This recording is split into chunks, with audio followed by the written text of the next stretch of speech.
behind the cloak. And if you stay in the mist, you gon' be soaked. So listen up, cause this hair of the dog, what's real, what ain't? Is this the fog or smog? Cause there's a difference when you breathe it in. So don't let the corporate media take you for a spin. This that morning show, they put you in the know. So I hope that you ready, cause all we do is go, go, go. Yeah, come get your info, you gon' be like, whoa. Hair of the dog, we bout that, ayy. We in the zone, we out here, yeah. Spitting the facts. Good morning, everyone. Welcome to Hair of the Dog. I'm Andy Kennedy. It is Monday morning. Yes, it is Monday morning to you people that work. It's not a nice thing to say, but at least it's a beautiful day. Well, at least here, maybe not where you, okay, never mind. I'm not going this with this any longer. I keep finding the flaw in my intro as it goes along. I'm just going to get right into it. I wanted to talk a little bit this morning before we get underway. And we're hearing a lot of people that are discussing, we're a year into it now, right? And what that looks like, kind of like the top 100 songs of 2020. How our lives have changed, what we've seen, what we've heard in the last year. And because we're right about the time now where everybody was starting to get a handle on what was happening, and governments, because of their fear of what was about to happen, started shutting things down, even if they were neoliberal capitalists. And I think a lot of that was just the fear of the unknown. But what did we learn over the last year? And if you have an understanding of macroeconomics and how governments finance themselves, you had a lot of moments where you could point to certain situations and say, look, see, look, see.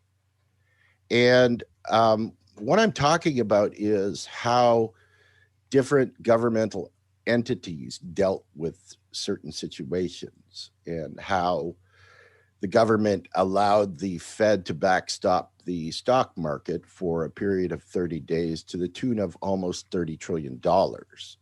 And what that means and why people's taxes didn't go up for that.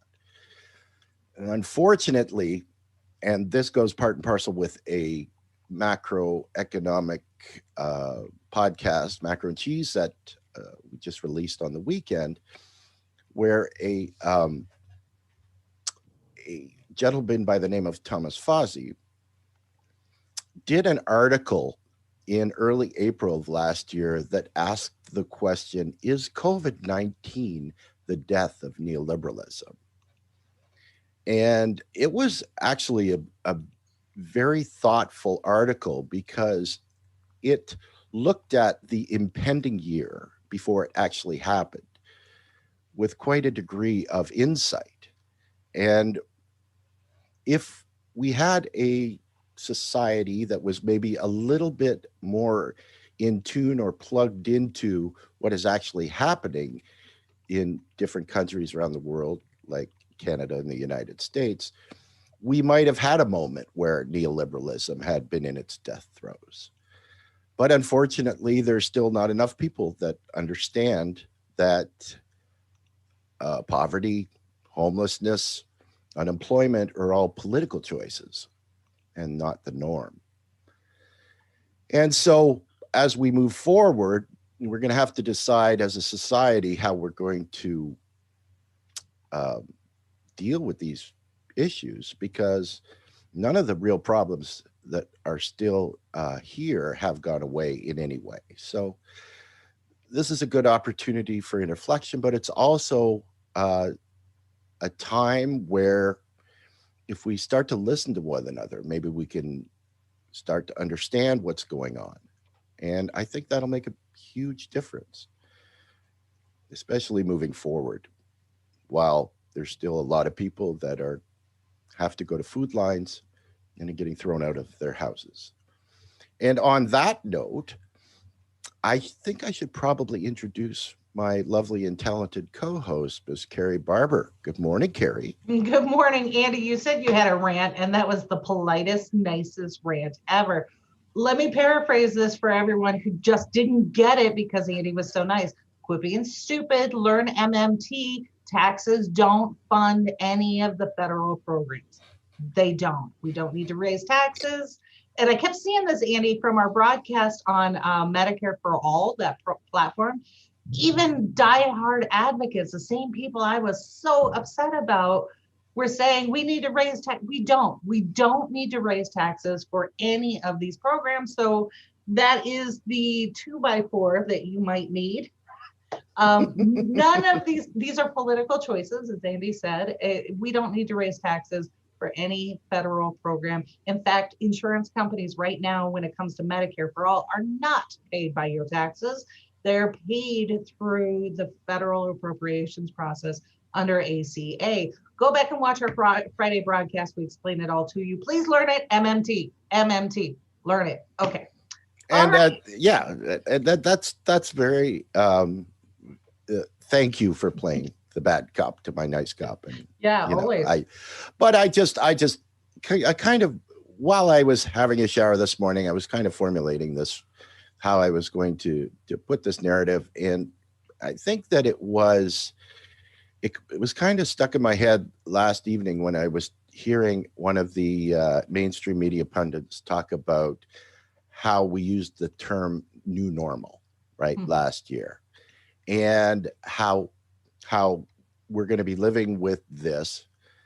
If you really think about it, we really didn't have to, right? This was the unfettered neoliberal capitalists' way of, sacrificing Americans to save the market, right? And had the country not been so tribalized, people maybe would have seen that, right? Well, and especially that it's the new normal, right, is really just a smokescreen, because if anything, the Biden administration is just a return to the status quo, right? And that's that. Oh, and by the way, shout out to Fiorella and Craig of Convo Couch. Their footage was used last night in a segment of 60 Minutes when they were talking about bringing some of the rioters on January the 6th to criminal charges against them. So if you are of the impression that the outlets, the media outlets like ourselves, don't hold any clout, you are mistaken. Oh, absolutely. We know that in particular on our network, when we broke, what was it, 6 stories last year, they were watching us and actually used the same sources that we used. We didn't get the footage, but yeah. So we can go on forever, but we've got a big topic today that I want to get to, that I think is part and parcel to this. So this is part 3 in our series that we have done when it comes to guardianship, estate trafficking, in the Brenda Bryant case, that is outright racketeering. And these are symptoms of part of this economic downturn, right? So when you have this push to get money from any source possible, right? The hidden tax, things like stoplight cameras, which these things don't seem connected, but the stoplight camera is just another hidden tax. This is where, when the Fed cuts off spending in the states have to pick up that revenue or cut services. So they're going to find any way possible. And in Brenda's case, and then we talked to Rick Black, the states were actually using the guardianship in many cases to siphon off the retirement accounts and the estates of their own people. And so this is that was part 1 and part 2. And I posted the links so that you can go back and watch that. And I want to stress that this is not something that just happens to other people. It's not something that happens to people with money. Think about it where, anybody, if you're putting away $20 a week for your retirement, at some point, depending on where you put that money, you're going to have $1 million when you retire. It will add up, especially if you started when you were 20 and did everything that you're supposed to do. And now you have this weird situation, this horrific situation where your money can be taken by the state and you can end up in guardianship. So we explored some of those stories in part 1 and part 2 that seemed like different. Like you had Brenda is now a fugitive, and her adult child was taken from her. And then Rick Black talked about doctors, retired doctors, and other people in other parts of the country who went through the same thing. They themselves were kidnapped by the state. So now we're going to get into something that is related along these same guardianship laws. And what rights do we actually have as family members? What can we do? So many of you, like Andy and I, we grew up with a gentleman by the name of Casey Casem. I remember as a kid doing, the baby pirating thing where I would sit with my little Walkman and have my blank tape recorder and wait for Casey Casem to come on because I knew which songs he was going to play and he would announce them. And then I would record my favorite songs and that became my hot mixtape version 32 that I would take to school and I would play with, all of my friends. So this was a gentleman that I grew up with for 40 years. He had this career that spanned so many different areas, and he was in our living rooms and our hearts for so long. And then what happened to him and his family is just this horrific example of what we're going to talk about today. And we are so privileged to have Kerri Casem on. Before I bring her on, though, I just want to do a flashback for those, what is the millennials, well, the younger millennials and everyone else, to reintroduce them to who Casey Casem was. I guarantee you know him and you may not even realize it based on the body of work that he did. So Andy, you want to go ahead and play that? Absolutely. Thank you.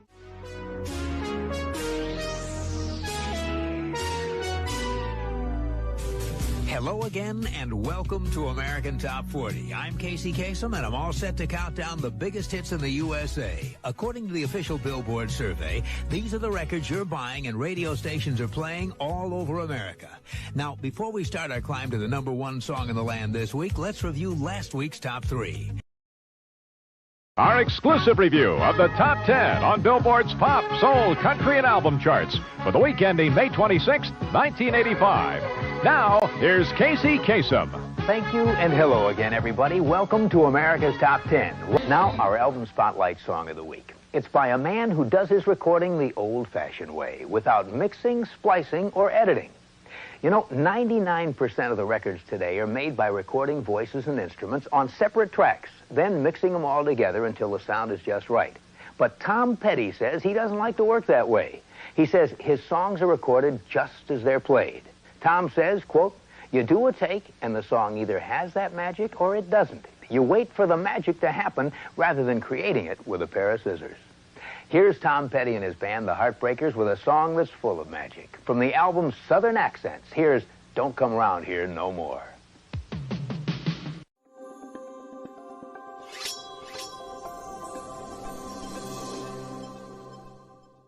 How many of you know the show Scooby-Doo? Well, there's a character that I play on that show, the sidekick of Scooby-Doo for the past 17 or 18 years, and his name is Shaggy. And Shaggy would like to say a few words to the young people out there, all right? Go and ahead. He's always talking about his good buddy Scoob, his old friend, his old pal, his old dear buddy. Good day, eh? Welcome to Canada's Top 5 Countdown. Today we're looking at the top 5 greatest people in Canadian history. Starting at number 5, it's the great one, Wayne Gretzky, the greatest hockey player the world has ever seen. You know what they say, the bigger they are, the louder they crash. Hey, Devastator, you'll get a real charge out of this. Oh, well, I guess I did think about the job once or twice. Lots of times. Oh, no, my name's Harold. Harold Hassenpfeffer. Oh, I guess I'm Peter Cottontail. Nay Pippin, not till Bilbo has cut it. Will he never cut the cake? Welcome back, crime fans. Our next wanted criminal spent most of last year in a career slump. But a couple of bank robberies and a kidnapping shot him back up the charts to #1. Here's the cover of his latest wanted poster. Holy science fiction Batman, what was that? Holy Houdini Batman, there's no way to get out of here. Holy short stories Batman, how will we ever get Superman, Wonder Woman, and Hawkman out of these books?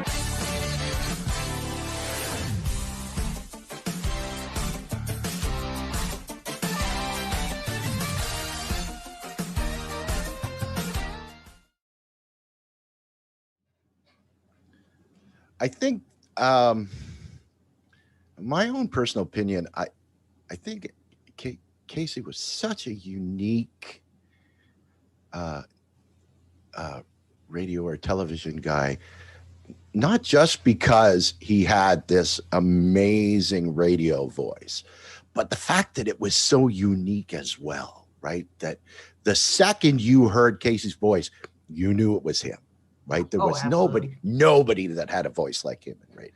That's what made him so special. He was just a master of his craft. Right. And everybody knew who he was. And he seemed genuine. And I think that's why everybody loved him. So the question then becomes, if you have somebody who is so iconic and so loved, I mean, and ubiquitous everywhere, how could something tragic happen to him? So now I want to introduce our guest. This is Casey Casem's daughter, Kerri Casem, who went through a horrific situation at the end of her father's life, but managed to turn that into a cause for activism that has actually changed the law in many states to give us all rights that you may not know exist. So good morning, Kerri. Welcome, and thank you so much for joining us.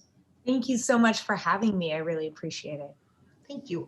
So your dad, we all know your dad. There was no one who did not love this man. I mean, no one. And let's get into it right away then. Okay. So that was a perfect segue, Kerri. It was. So, all right. So let's go through the story for people who may not be aware. I remember seeing news clippings of some crazy woman, and I'm trying to be objective, but when you're throwing raw meat at people on a driveway, right, that's not exactly sane. So take us through what happened in your dad's situation. Well, in my situation, when my father was diagnosed in 2007 with Parkinson's, which actually turned out to be Lewy body dementia, could have had both, but because we were not privy to the medical records from then on, or when my dad got sick enough and he couldn't share with us, we actually didn't know what was going on. But when he did get sick enough, his wife decided to, literally physically lock the gates, turn his phones off, fire his staff, and keep everyone and anyone who loved him away from him, not just us kids, his brother, aunts, uncles, best friends, people he worked with. Nobody could get a hold of my dad, and they were calling us frantic. We were trying to get a hold of my dad and see him. We saw my dad every single week. We saw him, we talked to him almost every day on the phone. This wasn't like we'd come in and out, which, you know, a lot of times his wife would say that we were just coming back in, we were estranged. None of that was true. We had pictures, videos, friends, testimony. We saw my dad every single week. In fact, I worked for him for years where I saw him every day. And, you know, when my father got sick enough and he couldn't say no, or he couldn't get up out of his bed, or he couldn't dial that phone, she cut him off from everybody he knew and loved, everyone. And, you know, I called Adult Protective Services and they could do nothing. I called the police. They could do nothing because my dad was living in his home and his wife said, I don't want these people in there. And that would be trespassing if we went into somebody's home that didn't want us there. Even if it was a house you grew up in, you spent your whole life there. It doesn't matter. So I learned very quickly that really there were no laws in place for adult children wanting to see their mom or dad if they're under the care of a uncooperative caretaker.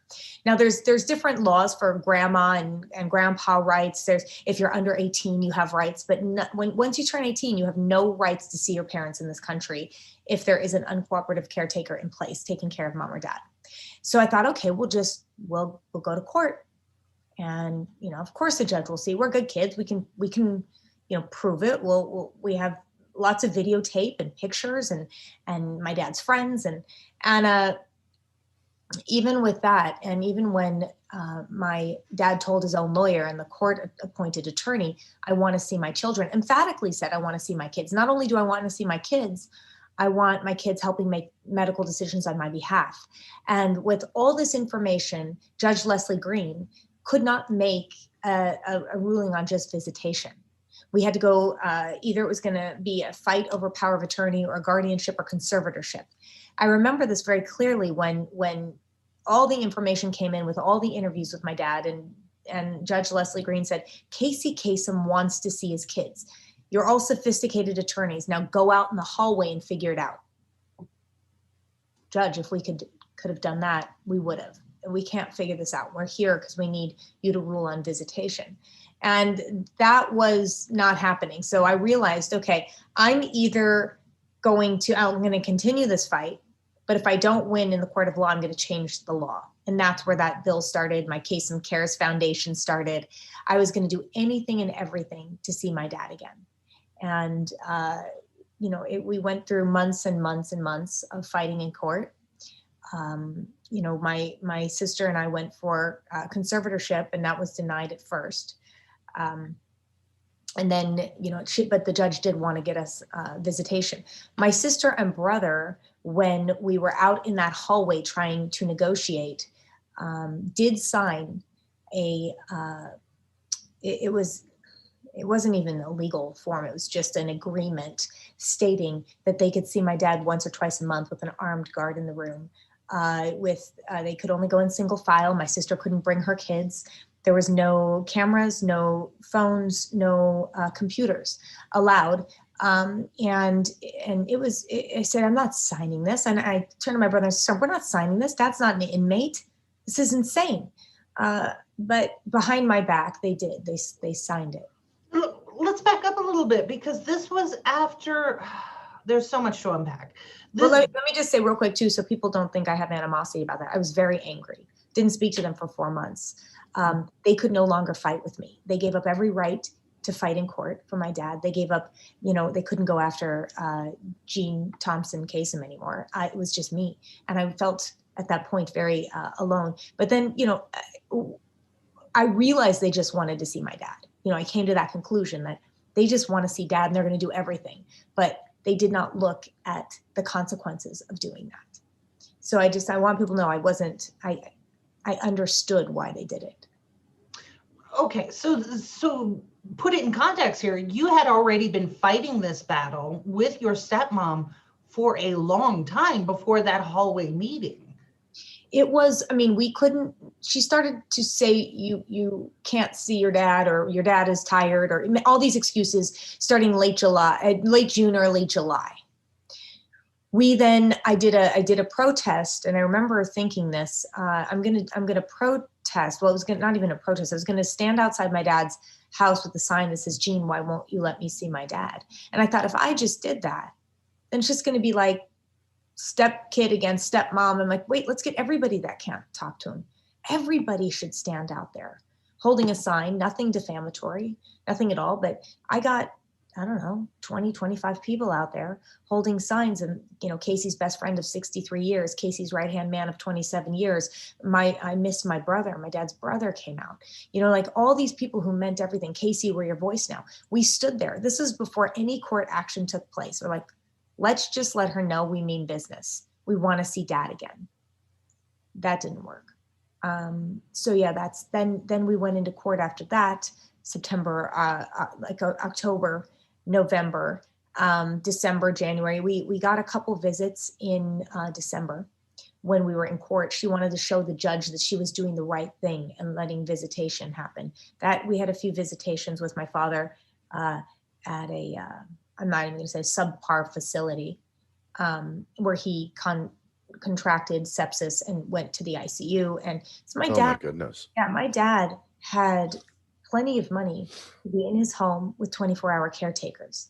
And that didn't happen. There were housekeepers taking care of him who loved him and who did the best they could, but he didn't have 24-hour care. And so she would hide him. And I know this because when I did win conservatorship over my father, guardianship over my father, I got to see all the medical records. And my stepmother would drop him off at different hospitals around Los Angeles as a babysitter while she was with her boyfriend. So I got all of that. And I, when Jean would constantly get in front of the camera and say, APS has cleared me of everything, Adult Protective Services has cleared me of everything, and they've never found anything. These kids keep calling Adult Protective Services. No. The hospitals have called Adult Protective Services on you because you wouldn't pick your husband up. And I have all of that. I have all the records. I have an entire sheets, can't get a hold of wife, can't get a hold of wife, can't get a hold, probably 50 times. And she would do that. So you had the hospital records, you had your own family, you had his brother, you had all of his friends, all of this stuff that reasonably you would think would be enough to go forward in court. And yet, you mentioned this Judge Green, who seemed reticent for whatever reason to make a decision that was well within their purview. Well, she said it wasn't. There was no law, there's no jurisdiction allowing her to just give visitation without a fight over guardianship, conservatorship, or power of attorney. And that was the excuse. Even though I think she could have made a ruling, many judges do, she wouldn't do it. Okay. So this set up this fight. So when it comes, you mentioned that your stepmom was perhaps out with a new boyfriend, which might explain some of the issues that were going on. Do you think besides, boy, I'm in shock because I have stepmother and my dad is now exhibiting signs of maybe some memory loss. How did you not go in with a baseball bat is my first question, but that's not reasonable. So it sets all this stuff up in my head, though. I was thinking, is she trying some new age, maybe unproven medical treatment or something she didn't want you guys to know about? It just doesn't make any reasonable sense why she would go through these efforts, particularly with an armed guard. Have you ever threatened her before? Or No. The armed guard was just in any way that she could hurt us, she would. She hated us.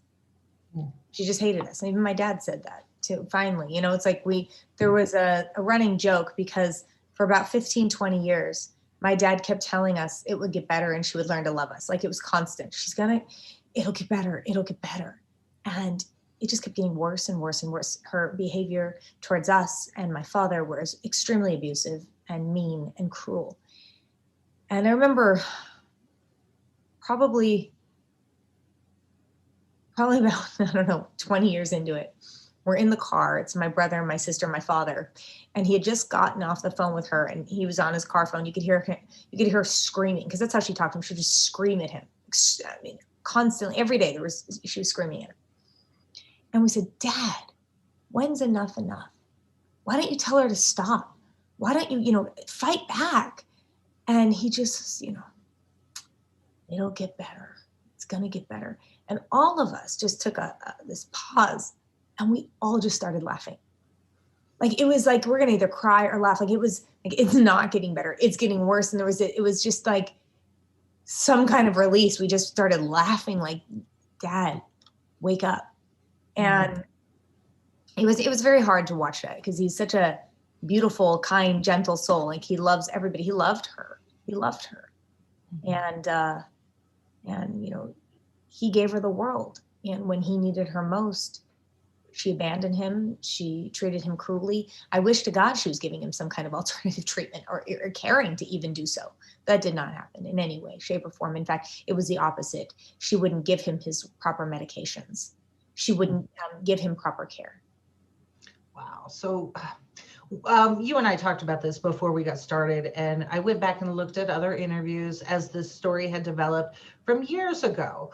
And the single question that kept coming up over and over again, whether directly posed to you and your siblings or off the interview, was this is all about the money. This was all about the estate. This was about the house and the fortune that your father had amassed in his work. So would you like to respond to that? Sure. We said, and if you go back into all the interviews, it's like my dad left us a trust and that was it. And we didn't even know we were in the will. We were. She took us out of different, she had him redo his will and estate plans in 2011 when he was in 2009 unable to read his American Top 40 script. Had a very, very hard time.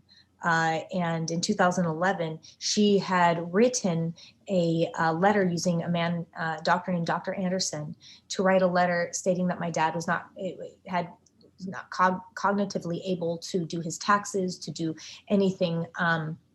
He was unable. She wrote a whole thing to the IRS, an entire letter stating my dad could not, was cognitively impaired. And she used that not to pay her taxes or to not be penalized, right? And, but yet in 2011, she had my dad change his entire will and estate plans, power of attorney, everything. And we had, people come into depositions saying, I was there. He didn't understand what he was doing. He asked me what this was. I couldn't explain it to him. She just said, sign it. So we have all this like evidence and information now of what really happened. But we were just, my dad said, you have a trust. I'm like, okay, we didn't talk about it, which now I always say, please talk to your kids, talk to your family and do it all together. What do you want to leave them? Is it, is it this much? Is that much you want to leave them? Like my dad, all I asked was for his watch. He left me his watch, which since I was a kid, I always saw this watch on my dad's hand. That's all I wanted. And he did give that to me. But, he just said, look, you have a trust. And we didn't care. We didn't, okay, great. I'm self-sufficient. I've been working since, I was able to. My brother is doing extremely well. My sister is a physician's assistant, married to a doctor from UCLA. We're all self-sufficient. So we didn't care about my dad's money. It was like, okay, whatever you want to give us, and whatever you don't. So there was never a time when we were fighting in court where we asked for money. In that entire year, there's never a time. We didn't go for it. We didn't go for his finances. We didn't go for anything. So I guess it's hard to hear that because it was like there was nothing in any of the court cases where we asked for that. Nothing on TV where we asked for that. So. You said something interesting, and this kind of harkens back to the interview we did with Brenda, because in Brenda's case, her daughter had turned 18, but was mentally at the stage of, I think she described it as 7 or a 9-year-old that was diagnosed. It was fully understood, but yet the state in that case had her daughter check herself in this what amounted to kidnapping. The state was ushering her into this facility. So on one hand, this person is incapacitated and you've got that proven, diagnosed, but then flip it around and you have that person signing a contract. So the exact same thing happened in your dad's situation. How is any of that legal? That happens all the time in guardianships. That happens all the time. They put people who are, they are with it. We saved a 54-year-old from guardianship. She came into some money and her stepsisters and a gynecologist put her in a guardianship and stole everything she had. So, we got some angel donors and a year later and close to $1 million, we got her out of it. But we were told by everybody, they told her to run to Mexico, go to Canada. And we just said, stick it out. We're going to get you out of this. And we did. We've gotten a few people out of guardianship, but it's a ridiculous amount of money. And there has to be guardianship reform. It is human trafficking of our elderly and the most vulnerable.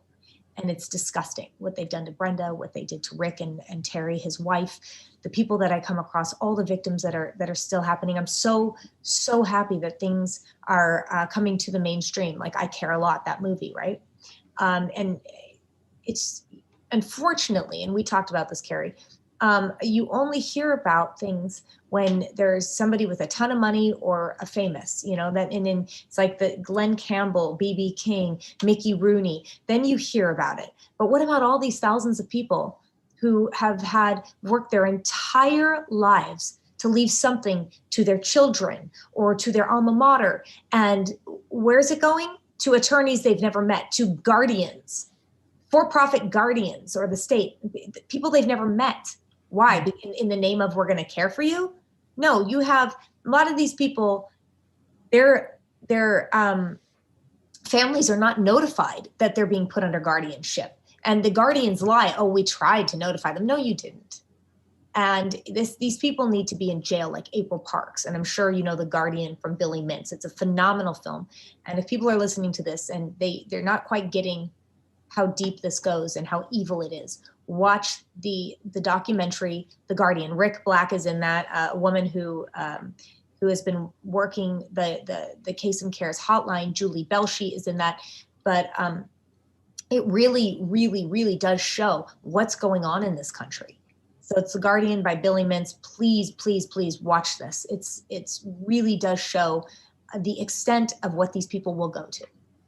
We will definitely post that link, but let's get into what you are actually doing with Casem Cares. You've actually done something that I think most of our audience have activism in their blood, and you have actually achieved, not in just one state, but in many states, that kind of change. How did you do it, and what exactly is the Casem Cares law? Sure. So when I was going through this, like I said before, and I realized, okay, I'm going to have to change the law to see my dad. I didn't know what I was doing. My mom was involved in politics. So was my dad. And my stepdad's a lobbyist. But I remember thinking, how do I write a bill? How do I do this? How do I fix this? And I remember on the phone, I was trying, my friend who's a lobbyist in Sacramento, how do I get this bill done? And my stepdad turns to me, he goes, you know what I do for a living, Kerri? I will help you with this bill. I'm like, okay. Thanks, Bob. So Bob's like, look, we got to get a bill. My attorney at the time had written something, a partial bill, never went anywhere a few years before. We took some of that bill. We took some of my language, Bob's language. There was a representative, Mike Gatto at the time was here in the legislature, and he contacted us when I kept talking about it on the news. I kept talking about my Casem Cares and changing the law, and he contacted us, said, we'll help you with that. And he had just lost his father. Lost his father to someone murdered him, and he knew what it was like not to see your dad.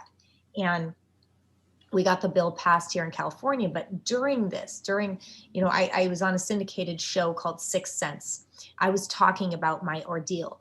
I was talking all over the news about it. People started writing me. I'm in this. I don't have a famous last name. I don't have any money. My mom is taken from me. My dad has been taken from me. My child's been taken from me and put under guardianship, and I can't do anything about it. And I thought, well, I'm not just going to do this for me and my family, but I have to keep going. And I did. And it was just this, I've never felt this fire in me. I guess I had a little bit of my dad in me. He was such an activist and a humanitarian. And I felt this fire in me. And I just kept going. I kept going state to state with my bill, and I got it. We have the Casem Cares visitation bill, which allows a judge to just grant visitation under under somebody who's being isolated, with somebody who's being isolated.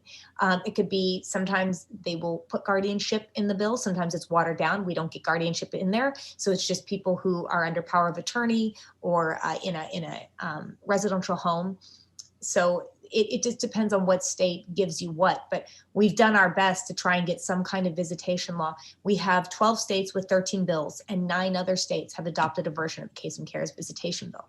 So we're doing our best, but they definitely need to be stronger. I know Rick Black has a federal bill.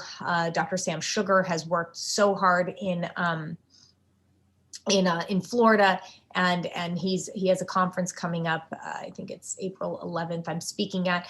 There are so many people, Lisa McCarley out here with the Free Britney movement. It's moving forward. Things are moving forward, and it's really good to see that. So you actually mentioned Britney Spears, and again, going back to a celebrity or a famous person where this happens, and then it kind of shines a light.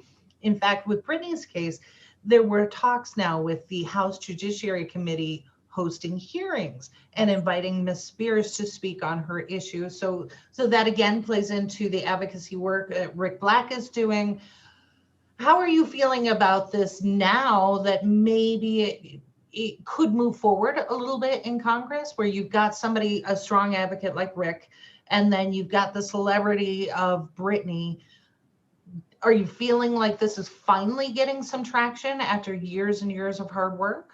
Yes, thank God, because there are so many, I have so many cases of people really, really, really wanting to see mom or dad, and they're still alive. I have a case in Iowa where mom has been isolated for 5 years. And the girls, out of 9 kids, the girls just got some visitation a couple of years ago, but going on 6 years being isolated because the other family members wanted the house and all the money, sickening.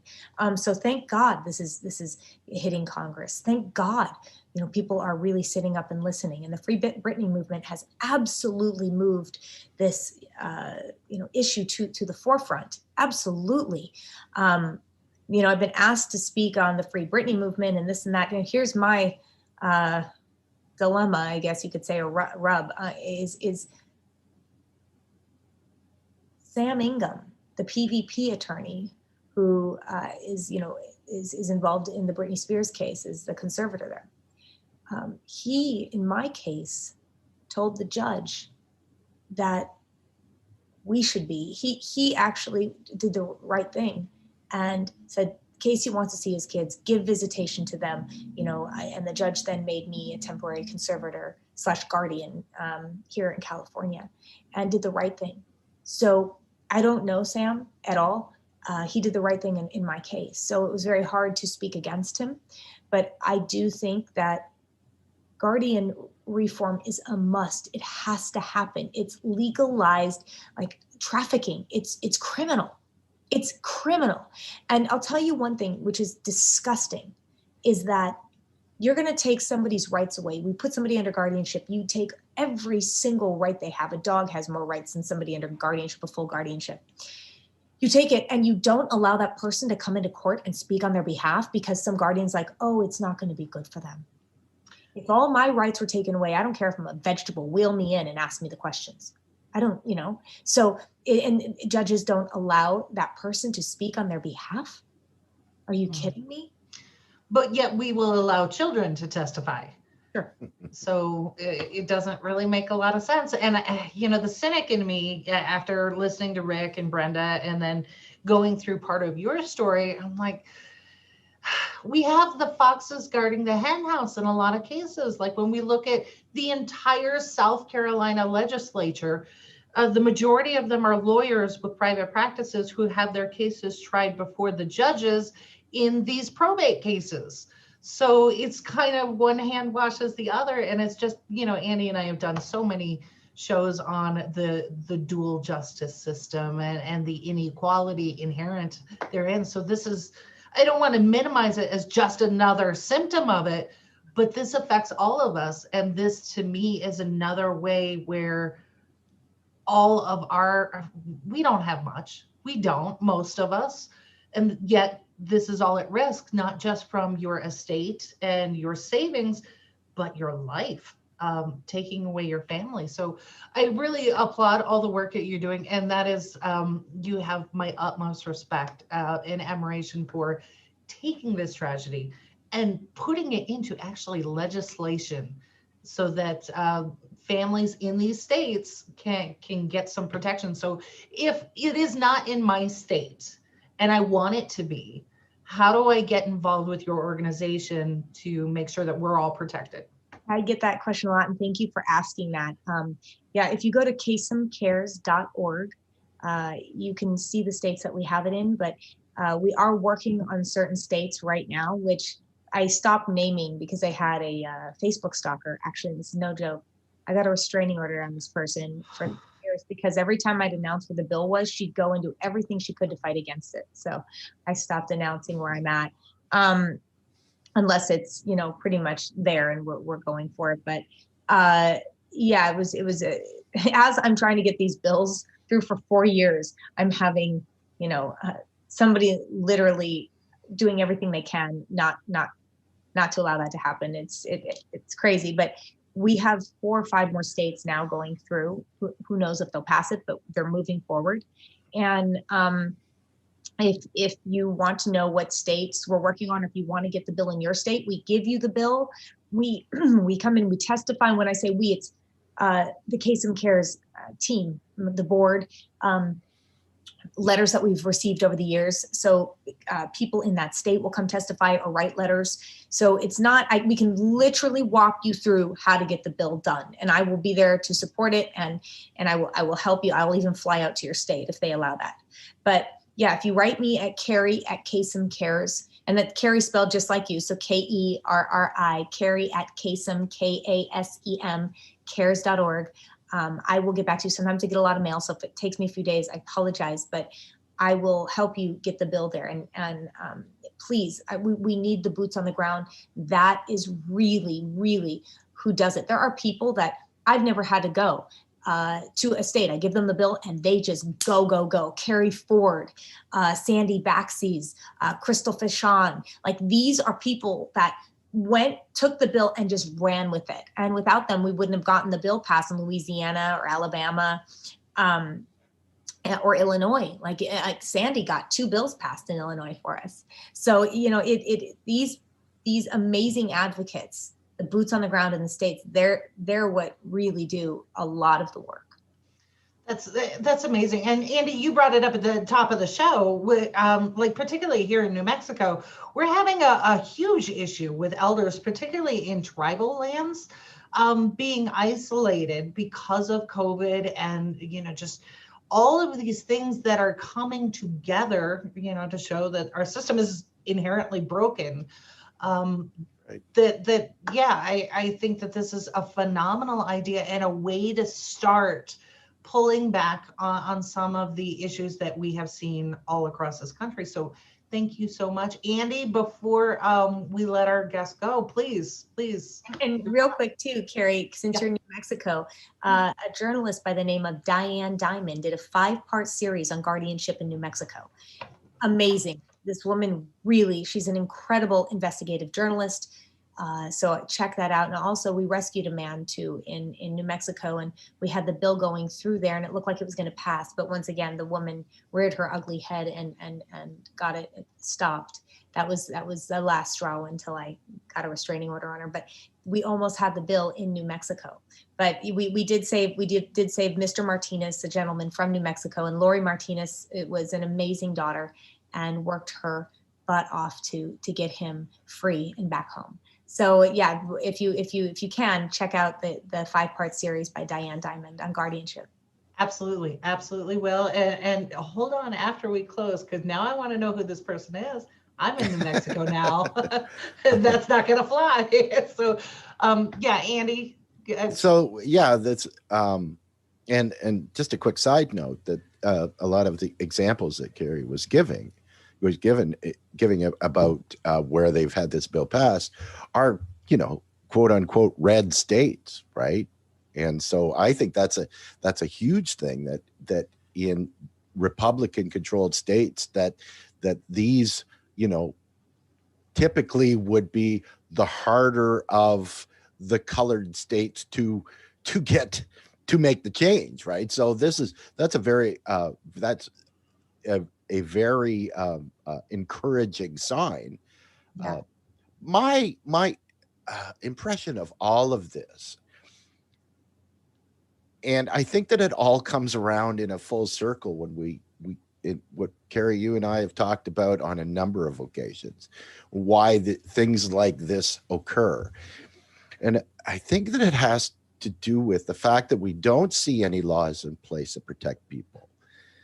Is that it, quite honestly, just again comes down to a place where bad actors, large corporations, entities that would basically try to steal someone's wealth or steal someone's finance, that we don't have these laws in place that will facilitate those kind of conditions, right? And it's all about the capitalist, unfettered capitalism that, thinks of everything as a market and boils human life down to how much does it cost to take care of you versus how much do you own. Right. And I think that that's just another example of the broken society we live in. And what's the difference? The difference now is people are starting to hear about this, right? And, the unfortunate situation, Kerri, that happened to your dad, for a amazing human being that contributed so many things to our society, and how his demise ended up the way it did. And quite honestly, Britney Spears, if you remember, her as a teenager growing up and how her career and her life was just, made into a money-making thing that she'd been exploited her entire life. And now we look at things and how they haven't changed, and how this person has just been, had people ride on her coattails and get rich on because of her fame. We need to get the word out, and the information and people opening their eyes to seeing this is what the difference is now, right? Mm-hmm. And I think that this is huge, and I salute you, Kerri, because what you're doing is not only taking a horrible situation that happened to you and learning how you dealt with it, but making a change so that very few people have to go through what you went through. And that's the epitome of being a selfless activist in our society. So it's a wonderful thing you're doing, and I'm really glad that you shared it with us today. So thank you so much. Thank you so much, Andy. Thank you, Kerri. I mean, I really appreciate you giving me a platform to talk about this and to just really shine a light on this. And you've done this not only with me, but Brenda and Rick, and I hope you continue to do it, because this is it's an epidemic, and we need to, thank God it's in Congress, right? Thank God we're going to hopefully pass some bills here that might make a difference. So thank you for being part of the movement. Yes, absolutely. And if we can impose and get you to hold on just for a moment, but I have a personal bias, obviously, because as I went through the story with the Casem family, I couldn't help but notice that media sensationalized it and didn't explain the deeper issue. It was all about making sure that they got eyeballs on this ambulance chasing type of story, did not explain it to the viewers, and thereby did a disservice. And likewise with the Casem and every other case out there, it comes down to corporate-owned media. So obviously I have a bias. We are publicly funded. So we take a different tact and we look at things from a different way. So I just want to do a real quick plug for Wednesday. We are going to have an activist and our fellow journalist, Rome Bethia, on. And Rome is constantly getting harassment and takedowns on social media, particularly by the K-Hive. For some reason has it out for Rome. But Rome has this huge event coming up in Detroit, a Detroit area that looks like a war zone because of unregulated, unfettered, just going after the citizens and not repairing the damage done by foreclosure and all of these sorts of things. So Rome has taken it his time and gathered up resources for the homeless. And he is literally going to be out there cooking food for anybody who wants it. Come to this community event, all of these sort of things. And in repayment for his effort, he has now been banned for life on Twitter. He has been in Facebook jail more times than I can count.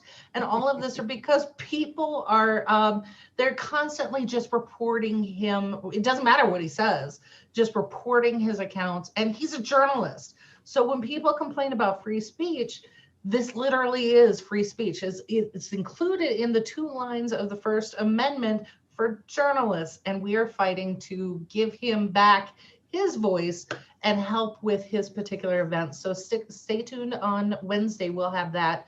And then once again, we've got so many things coming up this week. So stick around for the DLF network. We've got interviews and hosts and all of these things that we hope that you will tune into. And just my personal plea, if you are tired and frustrated with corporate media, the way that we change the entire narrative and our political landscape is you supporting independent media. And a network like ours or any other, pick one that you like for $1 a month. I guarantee you that's how we start to get them to do what they're supposed to do, and you support investigative journalism, good old-fashioned investigative journalism. So thank you so much to everyone for tuning in. Thank you, Kerri. And Andy, you want to take us out real quick? Absolutely. But I'm not going to add anything because I think that just about summed it up, Kerri. Thank you so much. And thank you, Kerri number 2. What's free speech? What's free speech? Wait. Oh my goodness. It's so hard trying to deal with 2 people with the same name. I think they did that. I actually don't believe that that's your name. I just think you did that just to mess me up. So anyways, everybody enjoy your Monday as best you can. We'll see you here on Wednesday morning. Take care. We bout that, ayy. We in the zone. We out here, yeah. Speeding the facts, how it's supposed to be. Hair of the dog, we keeping it G. Whoa.